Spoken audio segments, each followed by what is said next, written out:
Corey Kamori. What's going on, guys? I'm John Conway. And welcome to Don't Hassle Me, I'm Local street level music discussion. On this podcast, we're going to dive deep into the dark world of music from the perspective of fans, critics, and snobby metal nerds that sometimes write music. Absolutely, and on this episode we will be discussing...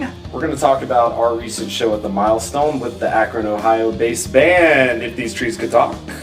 And then we're going to talk about some new Opeth and new Metallica. And In Flames, and then we are also, if we have enough time, going to mention some of our favorite pieces of music from television shows. So, let's get into the nitty-gritty here. John, let's talk about our show that we played with If These Trees Could Talk. For you guys out there who are not aware, John and I play in a progressive rock band based here in Charlotte called Kamori. So we played, this was last weekend? 2 weeks ago? It was 2 a weeks Saturday. ago. Alright, so it was a Saturday. 17th The wonderful September. guys at the Milestone had us out as local support for If These Trees Could Talk, Spotlights, and Drift Off. That was a tour package. And how'd it feel, Corey?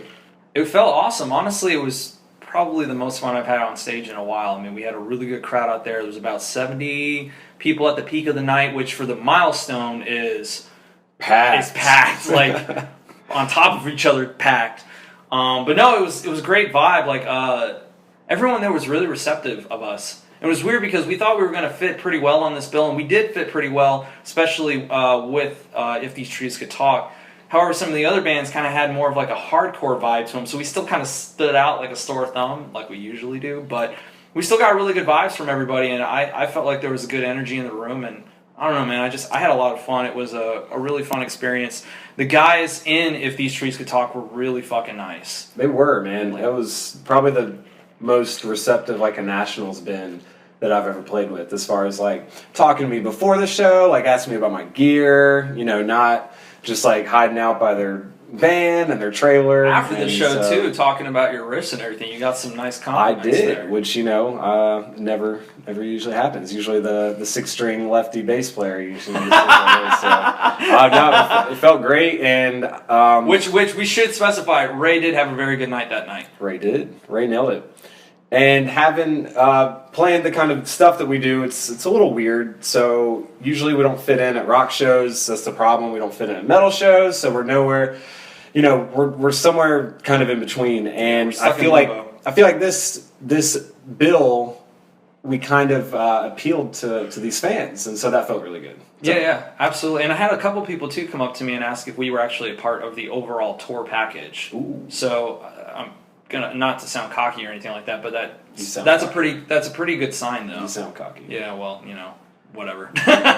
Cool. Well, we actually had a chance to sit down with Zach and Michael from If These Trees Could Talk, and we're going to play that for you a little bit later. So, real quick before we get into the In Flames and the TV shows, something coming up Friday is the new Opeth album, Sorceress, is coming out, and they have... I don't know if we've talked about...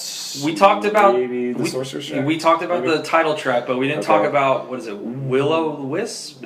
Yes. Is that it? And then... Wildflowers. Wildflowers, like Olivia Wildflowers, the way it's spelled.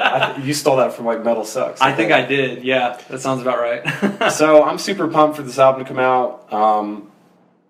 I've read something where people are like disappointed in it already, saying that it's just the weakest of the post-Watershed kind of albums. Those people are fucking idiots. I know. I'm like, it just came out like, I'm just like I don't want to read anything about it because like I can't trust anybody. You mean like reviews? Yeah, reviews, because Sorceress was awesome.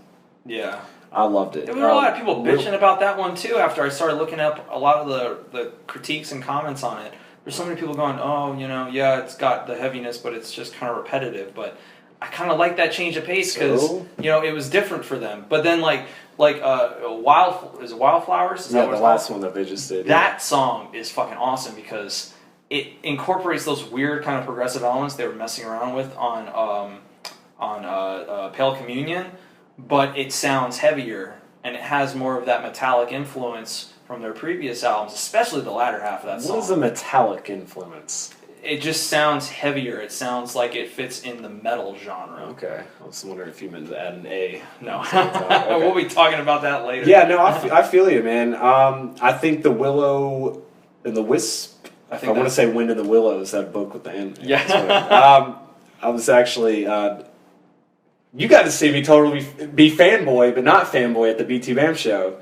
Didn't I do a good job? Oh yeah. I got to talk to Blake, the drummer from BT Bam, and I didn't. You two were talking about Opeth. Yeah, I was not talking about BT Bam. I was not talking about how much I love BT Bam. You were talking about Opeth and Ghost. Right. I was just like trying to hold a normal conversation.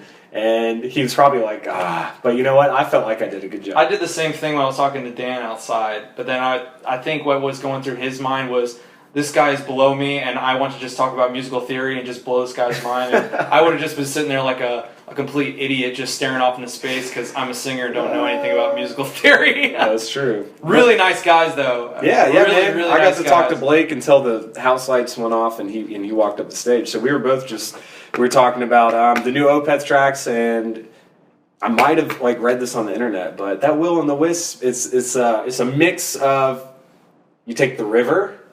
And I think it mixes with like Harvest, like something older off Blackwater Park. I feel like I do get the Harvest vibe. It's kind of got a heart, but it's also got that major kind of happy kind of, Well, what I found interesting about that song and Wildflowers is that Michael's singing really strangely on those songs.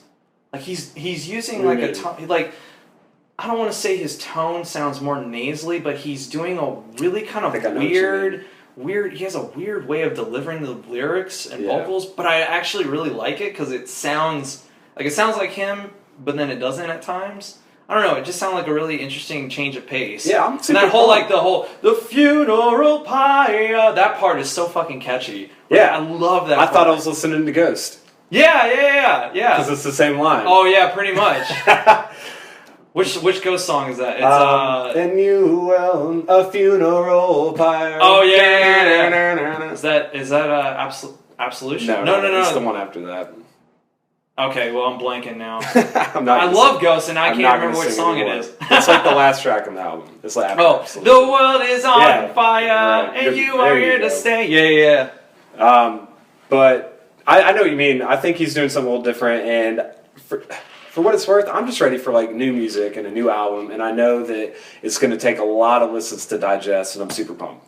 Now, I could talk about Opeth all night. The new Metallica, though, if you listen to our episode that we did, our last episode with Neal, we kind of tore Metallica a new one talking about that Hardwired single, and I just want to be the first to say that I love the new single. Moth into Flame, whatever you want to call it, whatever. I feel like this is where Metallica should be. It sounds like Metallica. It doesn't sound like they're trying too hard. It doesn't sound like, I don't know. I just feel like for the first time, probably Death Magnetic was a pretty good progression. Death Magnetic was probably where they should have been at that time. But I feel like this album has some hope now. I really dug it. I don't know. I mean, I didn't think this song was bad. Like, I really don't like Hardwired. I think that song is just fucking, I don't know, it's lazy and obnoxious. To fail. Yeah, I agree. It's just really obnoxious. I agree. But the thing that I instantly noticed with Moth to Flame or Into whatever. Moth into Flame, okay, is that it didn't hurt my ears to listen to, whereas I don't know what was going on with the mix of Hardwire, but it just like it hurt. Like the ear fatigue factor of it was just too high. It wasn't pleasant. I mean, I guess it maybe wasn't supposed to be pleasant, but I feel like this one, the mix was a little bit more. It's like bearable. I get like metal is supposed to be aggressive and everything, but at the same time, you have to be able to like your ears have to be able to bear it in order to understand it and to enjoy the experience of listening to it. This felt like it was more pulled back with the mixing and all that stuff, and it didn't feel like they were trying to overdo it as much. I think they might have responded to something, maybe. I mean, it might be the same mix, but I just feel like the riffs were a little bit... It just sounded like Metallica. It didn't sound like I'm not trying to listen to Animals as leaders. I'm not trying to pull out any new techniques. I'm not going to sit here and analyze Kirk Hammett's lazy solo playing. No, it was just for what it was. His solo in this song is much better than that last song. Yeah. Okay. Yeah. And there were some riffs on it that that were memorable for me. I mean, I think that riff that leads into like, I think it's like the midsection of the chorus or whatever. There's like a little lick that I think Kurt's doing it. That sounded really cool. I thought the vocals were better overall, but at the same time, it didn't make me jump for joy. It still sounded like something that would have been off of Death Magnetic, but I don't think it's gonna make you. I don't think new Metallica is gonna make like us jump for joy because we're sitting here pumped for the new BT Bam, the new Opeth, the new Animals. You know, like this. That's what's gonna make me jump for joy. New Metallica's not gonna do anything new that's gonna blow our minds and be hard to digest. It's just gonna be. They're just gonna be Metallica, and as long as they do that, I feel like everybody kind of wins. But when they do stupid vocals like they did on the Hardwired one, it just turned me off. And this, I feel like they just, I don't know. I feel like, for me, what I was expecting was, and I know you and Neal are not a fan of this band at all, but what I was expecting was the same thing that Anthrax did when they put out Worship Music, because Anthrax went through a huge dry spell of putting out shit after shit. And then when they got Joey Belladonna back in the band and they put out Worship Music, that album is fucking awesome. Like, it's like they never really... It's like they continued where they left off with Persistence of Time, it feels like. And it felt like the next natural progression. It felt like the old band, but it also felt like it was going forward. Whereas I didn't get that feeling of excitement listening to this song and Hardwired. And again, I'll definitely listen to the whole album in context to see if I like it more. But right now, I'm not jumping for joy and going, oh my god, Metallica's back. I think this song's definitely better than Hardwired, but again, for me, it was just kind of okay. But it was more memorable. I will give that it seemed like they were at least trying to do something different. But I also have to repeat what I said with Hardwired is, I can't fucking hear the bass. I can't hear Robert. Just don't try. But I want to because he's a phenomenal bassist. Agreed. And they do not give him any room to kind of like showcase what he's capable of. That's I think that could add another element to their sound, which could end up pushing them in a different direction and push them forward if you could hear what he's doing. But again, we'll wait and see. We'll wait and see what the album. When is it going to be released? At the end of this year? No, it's like November, I think. November. Okay. 17th. So we got about a month or so. Yeah. So you don't mind if I like jump for joy because I'm excited about it. Right? No, that's totally fine. No, I get it. I get why a lot of Metallica fans are excited. I like Metallica. I've never been a huge Metallica fan, but again, I thought it was okay, and but I'm still interested. I'm definitely interested to see what happens next. Hear that, guys? Corey is interested. Interested in what, you say? New Metallica? New Metallica. Hey, real quick, did you get to listen to any more of the Opeth's Pope Star EP? Or did you only listen to the single? Opeth or Ghost? Not Opeth, sorry, Ghost. Jesus Christ. Ghost. No, I haven't. All I listened to was the Square Hammer. Square Hammer. And I loved it. That song is so fucking catchy. It's hilarious. Like, I love that song. And the rest of the EP, like... It's good. It's not as good as that last album they put out. That last album's awesome. But Square Hammer and the cover of Missionary Man by the Eurythmics is worth it alone just to listen to it. Like, that song it's awesome and it's fucking hilarious because it's like, I don't know, hearing them sing a song about being preachy and being all religious and everything is just really funny to me. I'm definitely going to check it out because it's good. You won't stop talking about it. Oh, it's good. I feel like I need to listen to it. I know you love it. I mean, I love it. I know. It's just like, I need to find some time to listen to it. But anyways, all right. Let's talk about In Flames. Let's get into In Flames. In Flames, for those of you that do not know, are, I guess... you know how much I hate genres, but I would call them a Swedish melodic death metal band. They have that Swedish sound. That would be accurate. It is accurate, I know. And they're from Gothenburg, Sweden. Yes. They were my top 3 bands. I'm loyal to my favorite bands, and I don't stop listening to them. They stay in my rotation. It's always been... Honestly, it's been Metallica, it's been Opeth, and then In Flames, and then Mastodon, and then now BT Bam, and some others are pretty, those are like, aside from Metallica, because I just don't really listen to them anymore, but as far as influences, but whatever. But those are the bands that I still listen to today. Like, I still want to put these on. But In Flames has fallen out of my rotation a little bit. I'm not even going to lie. Even the stuff that I liked. So I was just going to talk a little bit about what I liked about In Flames, and you could share absolutely what you liked, and then I bet we have different opinions on when it changed, and then we can talk about kind of what it's like now. I don't know if we have different opinions, but I think we're pretty much on the same page as far as when it changed. But so for me to catch my attention, I feel like since I'm a guitar player, I've always wanted cool guitar riffs. Mm-hmm. That's why I like listening to Metallica. Mm-hmm. So In Flames, the first time I ever heard an In Flames song was I downloaded something off of I don't even know if it was Napster at that point. It was probably LimeWire. And it said, you know how stuff was mislabeled all the time? Yeah. It was Metallica, so of course I had to download it. So you're just like, oh yeah, Metallica! So it said Metallica and it said acoustic medley. And I listened to it, and it was this awesome acoustic medley. It was 3 guitars, a couple minutes long, and I loved it. I put it on burned CDs. But I knew it wasn't Metallica, but that's just what it was.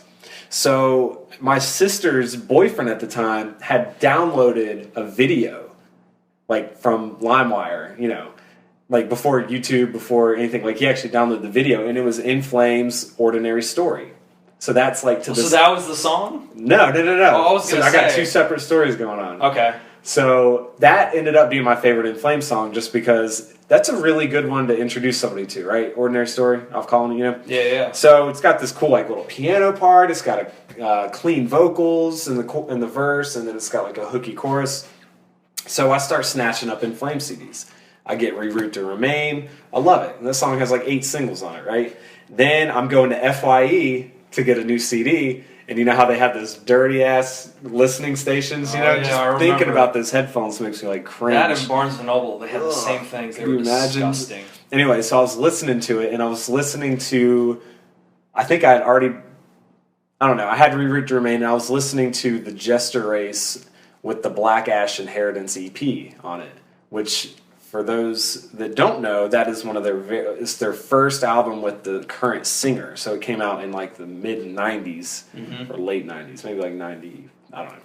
And on the Black Ash Inheritance, there's a song called Acoustic Medley.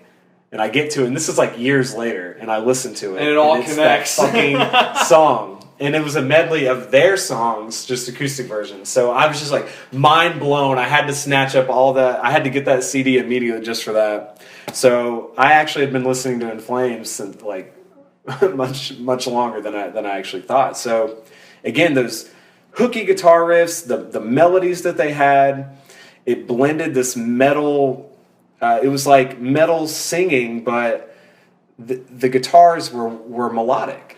You know what I mean? They sounded beautiful almost, but they were heavy as shit still. Yeah, the music itself has a very kind of uplifting kind of vibe to it, or as it would be, it sounds kind of like happy metal, or the equivalent of what power metal does. But then you throw those death metal-y type of vocals on it, and then it just it creates something unique. And it's funny because the vocals on In Flames' various albums, it kind of reminds me of what Randy Blythe does on Lamb of God. It has that distinct sound of when you're listening to a Lamb of God album, just when you're listening to an In Flames album, just from the vocals alone. Right. And it's got that melodic sensibility of utilizing harsh vocals that make it still sound like it's using different registries and tones that a regular singer would utilize. And that's the thing that hooked me when I first heard them. I got into them way later. I got into them in 2005 when they released Come Clarity, and I worked my way back after that. But that album was just it was funny because I had listened to that album and Mastodon in the same year, and I was just holy shit, these bands exist out here? This is fucking crazy. But Come Clarity, every song on that album, from my recollection, was just... Every song on that album was really strong, and I never really skipped a single song on it. What about Your Bedtime Story is Scaring Everyone? Which one is that? Is that towards the last one? That's the only one I didn't really care for. But everything else, Pacing Death's Trail, oh man, I love that song. And the guitar riffs alone are worth listening to that song. They're just so memorable. Crawl Through Knives is my Crawl Through Knives is fantastic. Dude, we need to listen to that album. I know. So I saw, actually, when... it was like on an Ultimate Guitar forum. This guy had posted a comment, and it like nailed it. It's like they've got all those melodies, check. They've got the heavy guitars, check. They've got the harsh vocals, the clean vocal, whatever you want. And then he said, and then they'll turn around and they'll have acoustic passages that are like, I'm in a fucking castle. Yeah, you know? Like it's very, I would agree with that. And so it's like got this like it's very gothic European, element too. Very European sounding. I agree, and it's I don't know. I love that about it too. So I'm always about the dynamic. So even like Opeth has moments like that. They have the heavy, they got the tension, the heavy stuff, and then they got the clean stuff in the release. And so that's why I always thought In Flames was just awesome. And then they had, so once you found out, you know, I kind of got into them. I think Come Clarity was the first new album that I bought from In Flames. So you've got quite a few albums to pull from. You know, you've got their first two that had a different singer, the Lunar Strain, and then Subterranean was like the EP. Those had a lot of the elements that we're describing, but it was really like a lot of blast beats and a lot of really harsh vocals, lots of heavy stuff. Not as much dynamic. It was like they were on opposite ends. They were either like super heavy, or then they'd have like an all acoustic like interlude track. Like they didn't have too much of it working together.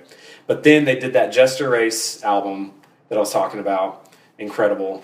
Then the vocals stopped being so harsh on Horacle, and I think that's where they really got that sound that they were known for, that they took into Colony and even Clayman a little bit. But Clayman, I think, we're talking about when it changed. I feel like if you listen to them with Pinball Map and with Bullet Ride and with Only for the Weak, incorporating those electronic elements, that's when that they start. That's when they solidified their sound. Right, their sound. Like when now, I feel like the sound now that they have is like more solidified then, because I feel like when I think In Flames, in my mind is like Colony, Horacle, that aspect of it. And for me, I go as far as I go back is Colony. Colony for me is where I really feel like they started to set into, this is our identity, and this is the sound that we've created. And then they went into Clayman with that, and they expanded upon that idea more. And then moving forward, you could see that they kind of like started experimenting a little bit, and they, like, what was the album that came after? They didn't experiment. They found their formula at Clayman.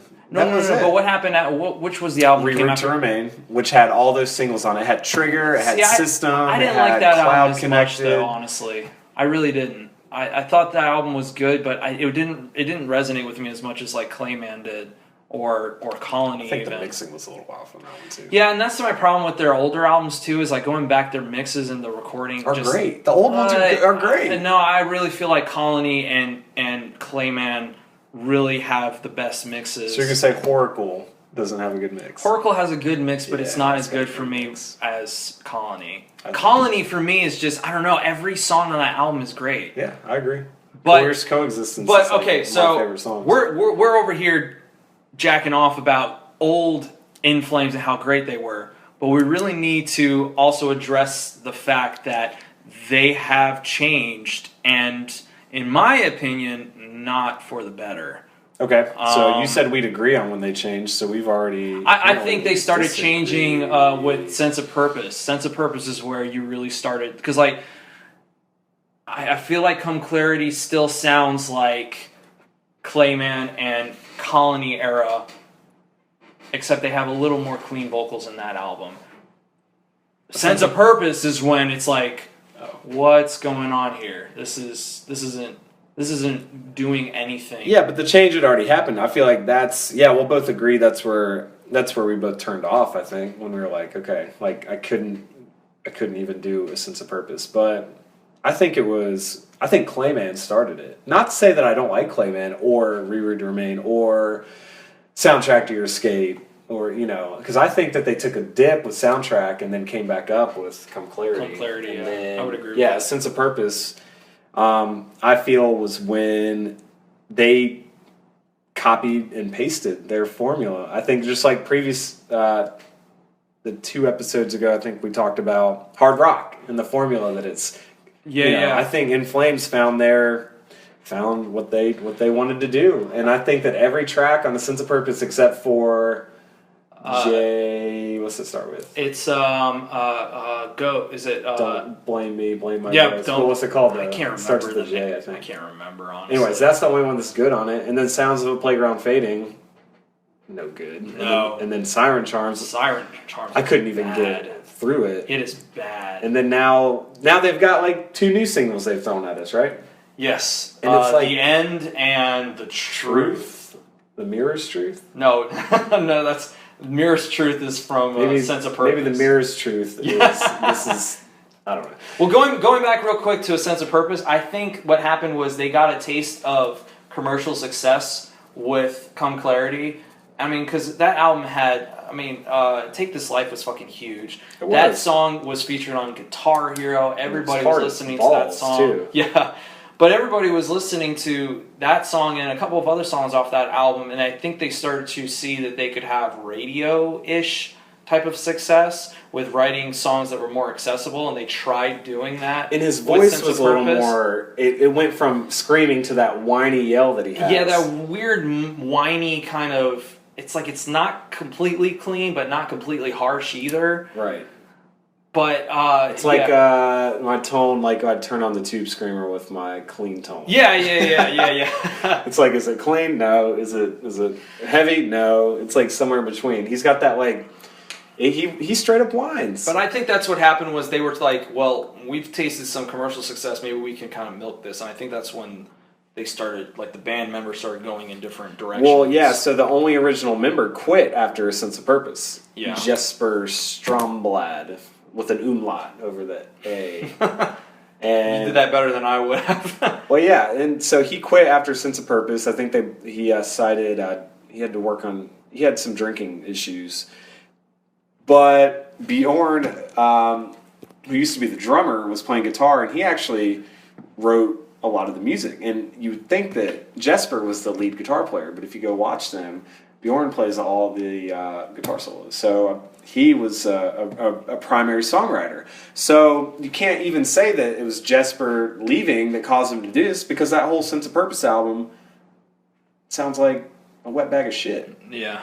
Like musically. So well, are they making up? I mean, what are they doing anything good? Honestly, no. I mean, speaking of a wet bag of shit, I mean, honestly, that's what these 2 new songs sound like. They do, man. Like, it they're sounds electronic. They're trying to do more like track stuff. What's weird is, so like the opening of In the End, I think it's called, or The End, or whatever it is. I'm saying In the End like it's Linkin Park. But like the opening of that song, like it sounds like In Flames. But the moment that the vocals kick in, that's when they go into that weird nasally, whiny kind of poppy-ish territory, and then that chorus kicks in, and it's not even there's not even like the lead singer. He's not even really singing. It's got the gang vocals. It's got the gang vocals going, yeah. And then that other song, "The Truth," is even worse. Like it sounds straight it's the same up. Thing, though, it sounds like a Bring Me the Horizon song with the whole like we are. Like it sounds like something you would hear out of one of these emo-y fucking metalcore bands where they just hit a trigger and you have the gang vocals that just kind of take over the entire venue. Like, and that's what's going to happen live. Like, he's not going to have to sing these things live. And it's just lazy. It's super fucking lazy. And it's like annoying because like these guys have talent. These guys have shown in the past that they can solidify a sound and push forward with that sound and create some great songs. And I'm all for people experimenting, but this is totally the wrong direction to go. This is just, it's diluting this sound to the point where it's just embarrassing to listen to. Like I got like cringy kind of like, oh God moments listening to these songs. Maybe we're gonna have to cut ties, you know? And I feel it makes me sad saying that though, man, because they're a great fucking band. And they throw enough of like hope in with each song that you think this is gonna be the one. Oh, like, here it comes, it's like coming a back. Badass intro where they're doing some awesome like guitar harmonies, and I think it's gonna. And then he just starts singing, and then they go into their like cookie cutter 3.5 minute song. But it's not even the length, because if you look at all their songs, they're all under 5 minutes. You know, that's never been their thing. They so really- what is it? What are they doing? They've done verse chorus. So what the heck has changed? Is it the electronic approach? Is it his vocals? Is it the? I think it's the lyrics. I think it's okay. So I think it's a combination of things. I think it's that they have identified that right now the popular form of metal incorporates a lot of electronic elements and a lot of gang vocals and a lot of background vocals that are just backing tracks, and that it's very pop driven. It has a pop sensibility about it, and they want to capitalize on that hot topic crowd, that crowd that goes out and listens to Asking Alexandria and bands like Bring Me the Horizon, Terror Torn. Yeah, yeah, right. But they want to get into that market because that market is a big fucking market. Well, especially with, those guys are still able to sell CDs, they sell merch up the ass. And I understand that. From a monetary standpoint, I understand that. But musically, it sounds completely uninspired. It sounds lazy, and it sounds like a hollow shell of what they used to be. And who was it? It was their original guitarist who came out and said, yeah, that's basically what they are, is a hollow shell of what they used to be. That interview. Yeah, it was very butthurt, but at the same time, it was very true. He shared that. Yeah, he was salty. So, the lyrics, right? So, I jotted these down. For some reason, and this could be a whole nother topic, but European metal lyricists are a million times better at writing in English than American metal lyricists. I think in some cases, yes. There are some guys who can come up with good stuff. You can just say yeah, just to please me, right? I write pretty good lyrics. So just back on Jester Race, they had a song called, or I think it ended up being on Horacle. I don't know. I got confused because it was on both of them. Gyroscope, right? So the chorus is Neo-Wolf, but older again than the lupus itself, linked its fur to the gyroscope of time, a collection of failures, right? I mean, it's just like such sweet poetry, right? A diabolical sequence of stabs written in cunning stone, a fossilized den of thieves, our lives die, right? Fucking incredible. I don't know what the hell that means, Me but neither. It sounds But cool. It sounds awesome, right? Singing it. And then you put on a sense of purpose. And do you know what the damn chorus is? I feel like shit, but at least I feel something. This sounds like 3 Days Grace. They went from fucking linking its fur to a gyroscope of time to feeling like shit, but at least they feel something. And first I thought you were going to start quoting Hardwired because, we're so fucked, shit out of luck. Yeah, it all falls into that same category, those cliches of cussing. Anyways. I don't really know what to say because, it's pretty obvious right there. That's such a downer for me, but... Again, man, they're trying to go after that cookie-cutter demographic that rakes in the cash. I believe it. And they're touring with Hell Yeah now, so there you go. That just says it all, right? Christ. I actually saw them with Hell Yeah and Lamb of God. Anyways, now that we're all in the mood, why don't we jump into our Stranger Things? Sure. You want to talk about that? Absolutely. So, recently, about 2 or 3 weeks ago, I finished watching Stranger Things, and I just noticed when starting that show just how striking the fucking music is.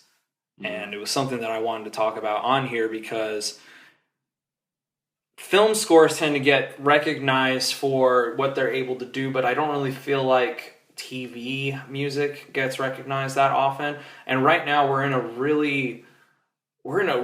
great time, and we're like in a golden age of television right now with the stuff that we have coming to us. It has like a cinematic, a heightened quality about it. And watching Stranger Things, the music, it creates atmosphere, it drives emotion, and it makes you, it just sticks out in your head more than many shows are able to do. And I don't know how you feel about it, but I feel like it's been a long time since music has been played that big a role in a television show. And I thought it was interesting just how the show itself came to be. We were just talking about it. The creators, the Duffer Brothers, they went and created a sequence of clips that they turned into a montage or like a trailer montage from like old films like Spielberg films, Stephen King films, and then they used John Carpenter music to kind of create the mood. And then they pitched it to Netflix, and they were like, "This is what we want to do. Here's the basic story." And they were like, "Okay, cool." And then they went out and they got Kyle Dixon is the guy who came up with the music for Stranger Things. And I don't know, I just wanted to kind of talk about that, and I wanted to talk about too about other shows that have music that kind of sticks out in our head, and like I don't know, like what are some pieces of music that you think kind of do the same thing that Stranger Things has been able to do? Just you talking about that, like I can visualize, like it was so powerful listening to that music. Like I can just see the Stranger Things title page, like come out like this, the screen, the title screen, and just I can hear that bass synth, and man, I mean, you nailed it. They really did a good job. It was so nostalgic too. So it brings you right back to those, that John Carpenter kind of horror stuff back in the day. Now, aside from a couple dramas, I mean, I'm like, I got all the first things that come to my mind in music are like quirky little sitcoms. But I mean, I guess it still kind of has the same effect, right? Yeah, like using music.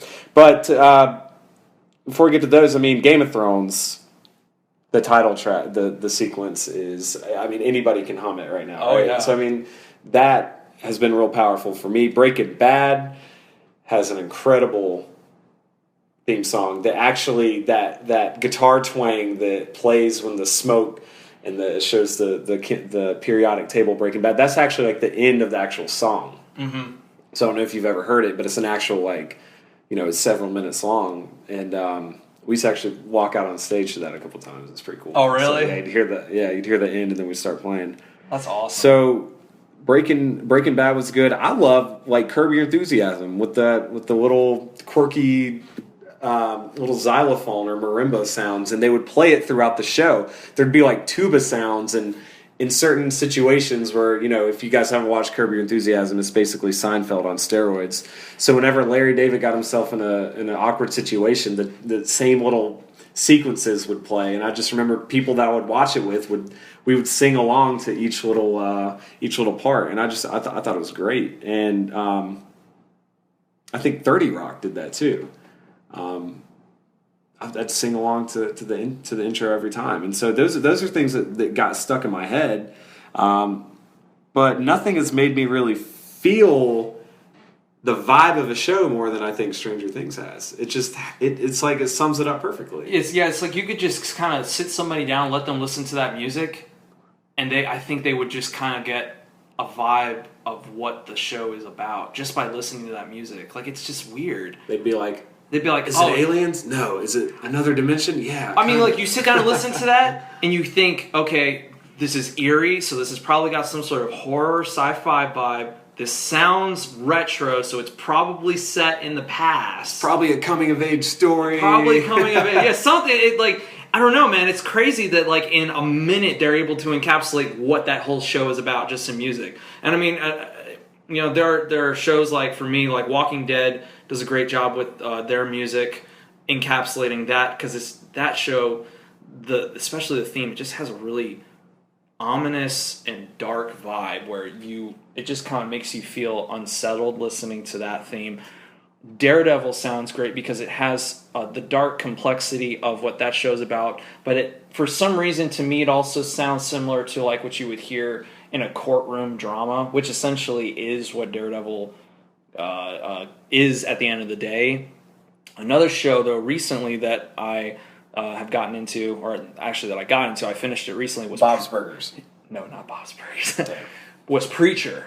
I don't know if you've ever watched Preacher, but it is fucking great. It's based off the Garth Ennis graphic novel, and it's a really strange, off-the-wall, fucked up story about a preacher who lives in Texas, and he gets possessed by this angel demon that makes it so that he can control anybody with the power of his voice. He can tell them what to do, and they have to do it.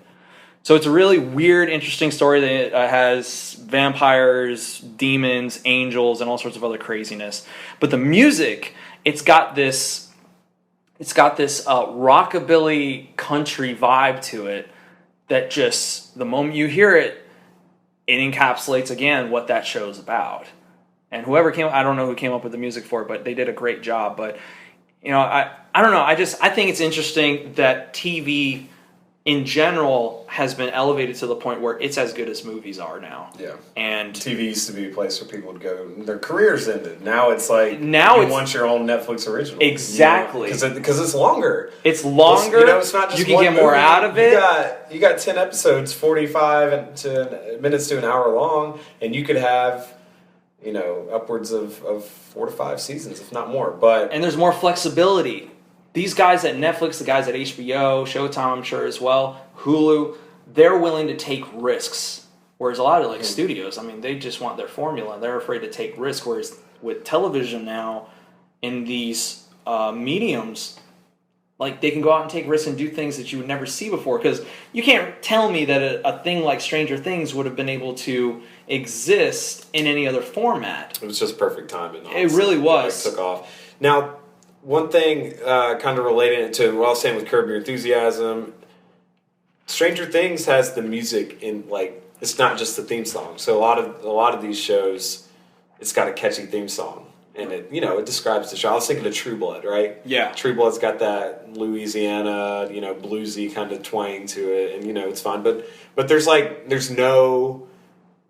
not really any music aside from that cheesy, stupid. I've been watching True Blood, by the way, on Amazon. Okay. So it's not like I remember it. Aside from when Sookie and Bill hook up, there's the same little melody. But fuck that. What I'm talking about is a theme that goes through the whole show. In Stranger Things would play that synth when something kind of shady was happening. To kind of give you that vibe whenever the. Like Winona Ryder would figure something out, or came to this revelation, that music would play, or the cop walked into the experimental kind of lab that they were in. Yeah. I just feel like I could hear that music, and I think that's going back to the old school retro nostalgic glory days of horror movies. Yeah, with the music, because soundtracks were so more. They were more integral part of the storytelling aspect because they didn't have special effects, right? And they weren't as graphic and things like that. So absolutely. Psycho, for example, the sound effects were huge in evoking emotion. And I think they did more with less in Stranger Things by using the music, getting a top notch, composer to kind of come up with all that stuff. It's like what George Lucas said when he was making Star Wars. He said, the reason why Star Wars works is because of John Williams. I believe it. Without that score, it does not work. And it's the same case with the Stranger Things music. It's great. And I think the other thing, too, that really made me kind of get attached to it was it reminded me of Daft Punk, and I love Daft Punk so much. And it just gave me that vibe. It gave me that vibe of old school Daft Punk. Huh. I just fucking love it. Daft Punk's one of my all-time favorite groups. The more you know. There you go. All right, so I think we've said enough on this subject. Let's move on now, guys, to our interview with If These Trees Could Talk. So stay tuned and sit back and enjoy our interview with Michael and Zach from If These Trees Could Talk. Hey guys, it's Corey Kimori. Listen, if you want to check out more podcasts, more videos focusing on music, be sure to go onto our YouTube channel, The Breakdown Channel. You can also check out our website, thebreakdownchannel.com, and look for The Breakdown Channel on SoundCloud. That's where you'll be able to check out most of our podcasts. Thank you again, guys, for the support. We hope you guys will check out more of our content. All right. Hey, how's it going, guys? This is Corey Kimori with John Conway. And we are standing here with a couple of the members of If These Trees Could Talk. Guys, can you give us your names? Let us know what you guys do in the band. I'm Zach. I'm a drummer. I'm Mike, and I play guitar. So thanks for hanging out with us, letting us play with you guys tonight here at the Milestone Club in Charlotte, North Carolina. So if you guys don't mind, we'd like to ask you a couple of questions, some stuff that we think our listeners on our podcast would like to hear. John, I'll let you jump off with the first question. Cool. Do you guys just want to talk about how this tour's been? Maybe give us a little insight. What's it been like? Tour's been great. Lots of people have been coming out, and we've been needing to get out to a proper U.S. tour for, since our inception. So I think the wait was worth it. Tons of people came out, tons of people excited to see it, and have been waiting a long time to see us live. So it was cool to finally, bring that to them, and for them to just see it live. I think there's a big thrill to seeing something you love for many years, in a live setting, and just hear the difference. And we got a lot of that from the people who came out. So it's been cool. How many tours have you guys done prior to this one? We did a European tour, like 2012. We do a lot of regional stuff. Okay. But it's our first time to the Midwest and the West Coast, even the South too. But everything past Chicago was the first time we played it. So. But we go up and over. Toronto, Montreal, Boston, New York, Philly. Like we've torn that up for the last 10 years. And hell yeah. I think at this point the only thing we haven't done is like Florida, and Right. really like some of those smaller kind of markets we haven't done. But at this point we've hit just about every major market in the U.S. that we could have. I think so. And Awesome. You're this is in direct support to your latest release, The Bones of a Dying World, right? Yep. How's I take it your set list is consistent of a lot of that, or what can we expect? we try to get a little bit of everything. I mean, there's obviously what's a little heavy on the newer stuff, I guess, but with all this stuff we have, it's hard to narrow it down. We pick like maybe our favorite couple from each album. And try With to, it being the first U.S. tour, we wanted to keep it varied.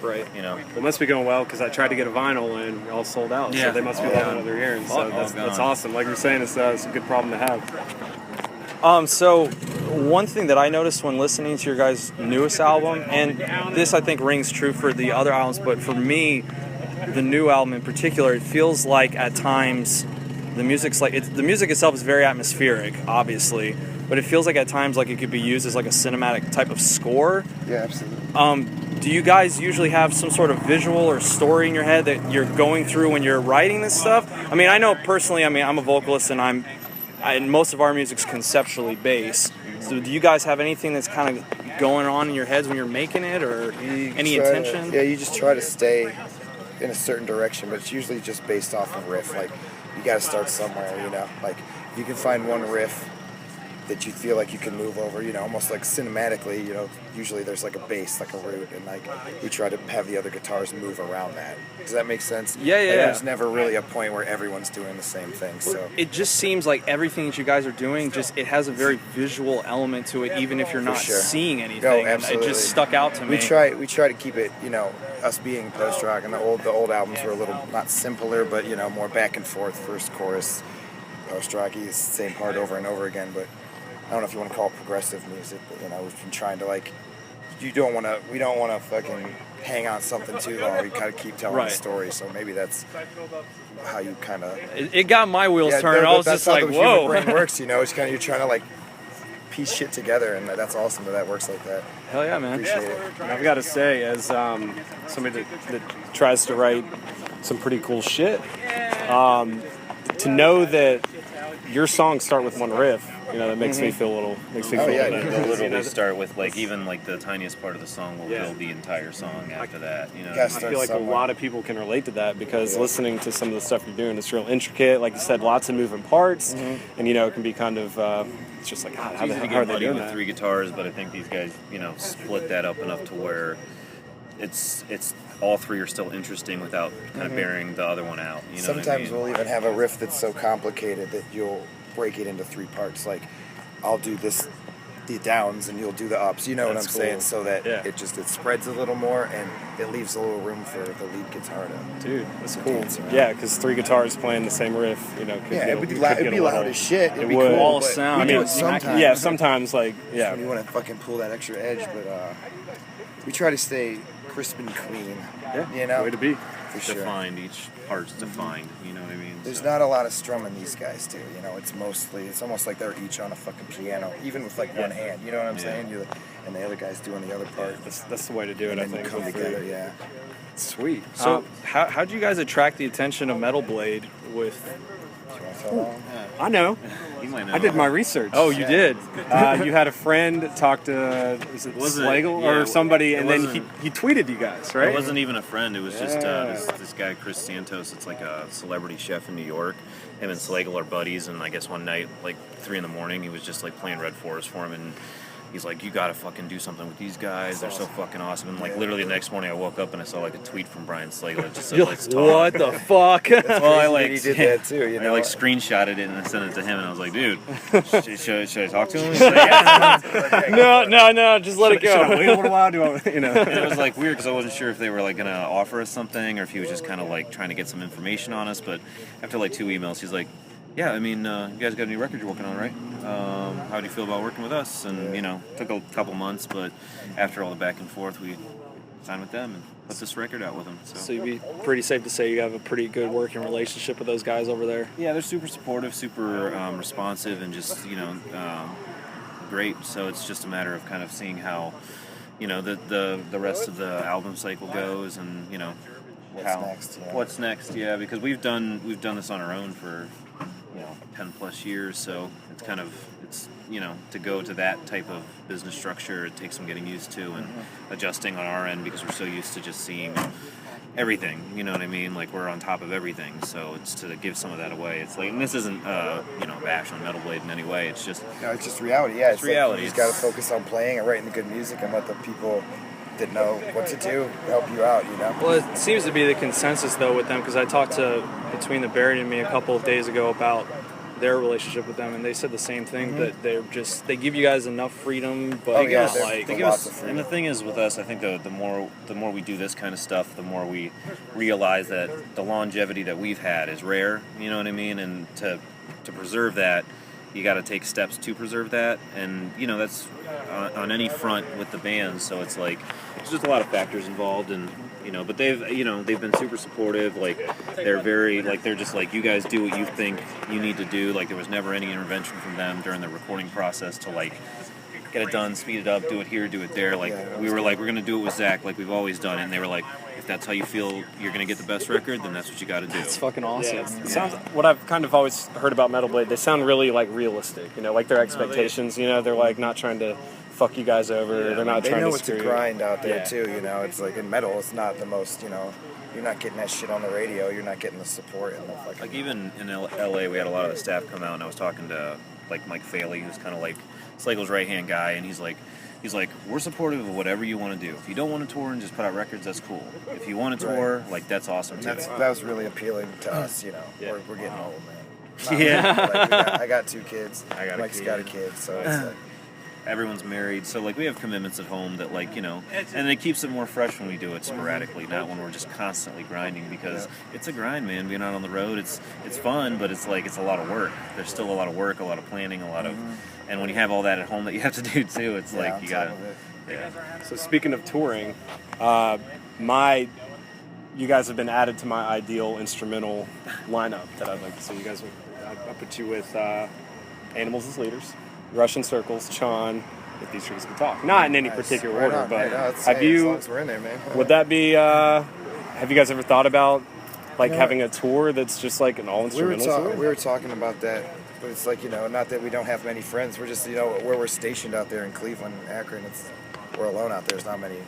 We have some friends in Columbus and stuff, but we usually end up with other bands. We kind of think it's fresh to not have it totally instrumental when they have a little variety. Like the package we have tonight is fucking perfect because it's like the first Spotlights is a little instrumental, like a lot instrumental, and I throw some screaming in there, and then Drift Off is just fucking like I don't know. It's an intense, rocking, fucking dirty experience. Like 3 guys singing harmonies, like not just fucking wailing on these like dirty sounding guitars. So like for us, this is an ideal to where because I've been to it sometimes if you go to a show for too long.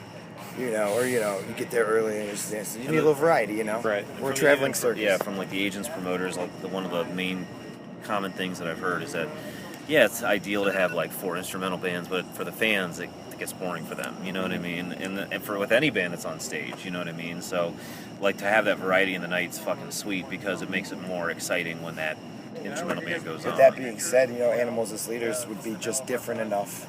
To where it would work out. Yeah, I think even a band like Chon would be different enough even with Russian, you guys. We've played with Russian Circles in Cleveland before. A couple times, Yeah, and we go check them out and stuff. But it's like everyone kind of does their own thing, you know. Yeah. They want to headline their own tours and, Right. and do their thing.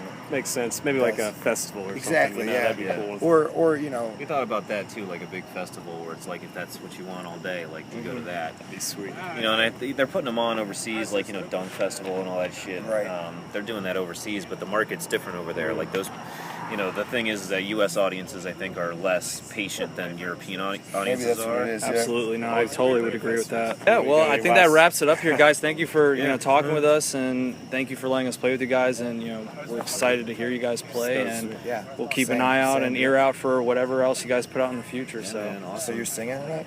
I'm singing tonight. What are you doing? You and guitar. Nice. Yep. Dig it. All right, thanks, buddies. Absolutely. Thanks. Take All care, right. guys. All right, guys, we are back, and we are going to move on to Namm That Sub-Genre. And I'm going to do my best to stump Corey. All right. I want you to tell me what sadcore is. Sadcore? S-A-D core.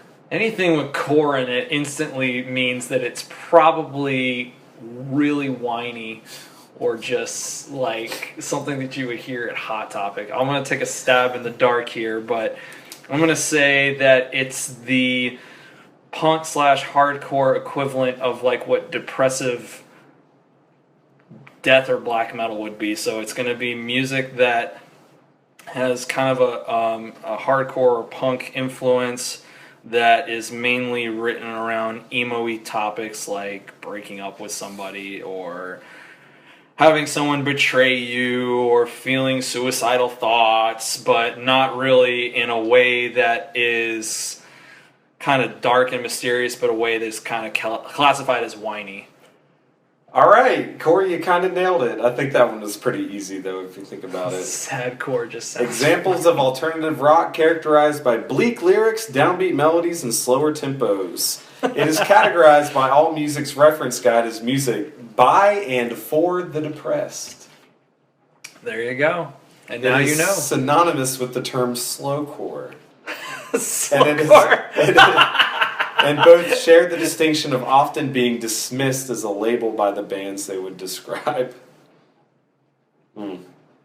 Now you know that this shit's just made up when people are bored as shit. Lana Del Rey's musical style has been described as Hollywood sadcore. Are you serious? Yeah.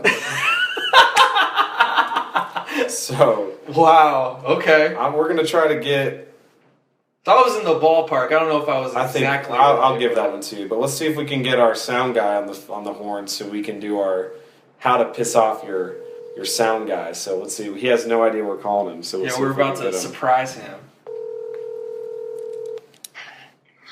Hey, what's up, buddy? What's going on, man? Nothing much. Trying to fit 20 days of work into 2 days. Oh, cool. Well, we need you to do some work right now, though. What it is? Well, we kind of need you for our how to piss off a sound guy. So we got you on. We got you on speakerphone yeah, right here. on the podcast right now. All right, I can do that. Okay, so yeah, I felt like it was a really good topic last week, so I didn't want to leave anybody hanging. So, Neal's he's our drummer in Komori, and he's also tries to make us not sound like a wet bag of shit when we play live. So because he's an actual sound guy, yeah, and on record. He's the only person in this band who has any kind of real musical qualifications. We just pretend like we do. And somehow he has all the real life skills anybody could ever want. So, I think he's literally. Now we're going with the jerk off. Oh, that's the second time we said that. Yeah. Jerk off through the phone. Third time. All right, so what? Last week you said you don't want a snare drum to the face, right? Yep. So what do you think your number two best way to piss off your sound guy would be this Okay, week? number 2 way. Run over your set time. Oh. If you're working in a retail job and you close at 10, but you still have a customer there at 10:15, is that logical or normal? Do they do that, or do they leave when the store closes? No. Same thing with the set time. When you have an ending, you end. There are other people after you, or there's cleanup and jobs to do after you're done if you're the last band. And so many people are not courteous and don't stick to that. There are other people that are actually doing this for a living, and this is a job, not some hangout, and you got to stick to and adhere to those times.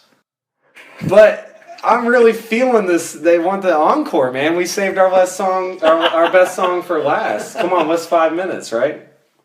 Absolutely not. I mean, just like the retail, as long as I'm in the store before you close, I have a right to stay as long as I want. Yeah, And right. they'll do it. And that one person is the biggest douchebag ever. And everyone in the store hates them. It's kind of like the person that shows up like a minute or two right before a restaurant's about to close.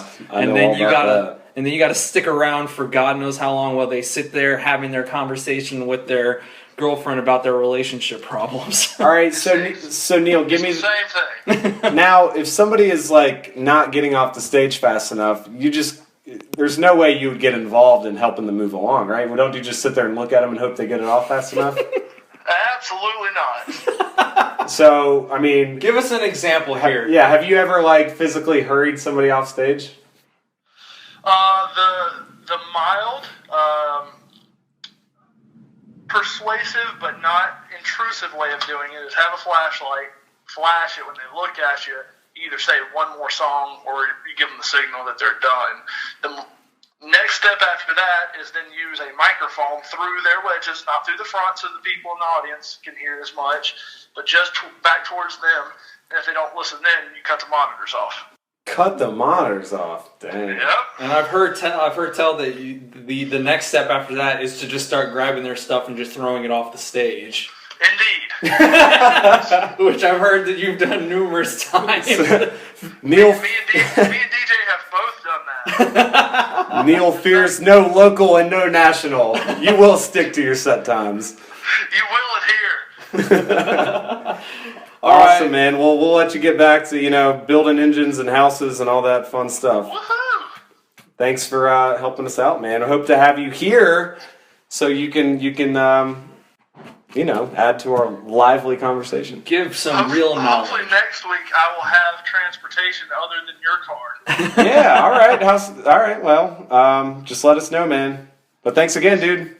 Absolutely. Later, Neal. Later. Later. All right, guys, and that wraps up our episode here. Thank you guys again so much for tuning in. Once again, my name is Corey Kamori. I'm John Conway. And you've been listening to Don't Hassle Me. I'm local street level music discussion. We'll catch you guys next time.